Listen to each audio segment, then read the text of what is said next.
Hello friends welcome to our channel. Finally पे जो मैंने आपर एसएसबी टीजीटी एग्जाम देते आउ रिजल्ट को अपेक्षा करते तो फाइनाली आपंकर रिजल्ट डिक्लेयर कर दि जाए। तो काली भी जमी गोटे आप नोटिस सामने को आसाला जे ऑल डिस्ट्रिक्ट एजुकेशन ऑफिसर को आपंकर एसएसबी तरफ आपंकर माने जाइला जे जो मैंने TGT post certificate verification related तो से चिठी जाइला। तो काली मुझे आपन सहित डिस्कसन कर पारनी तो काली जाइला। तो आज देखो आपंकर रिजल्ट आपंकर आसी जाइए है। तो आपड़ी देखिपारे आपंकर डिटेल लिखाई मुझे आपको सेयार करदेवी।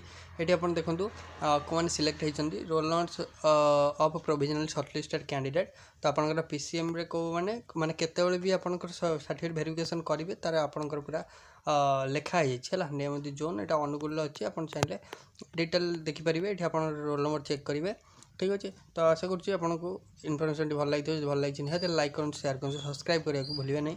So thank you.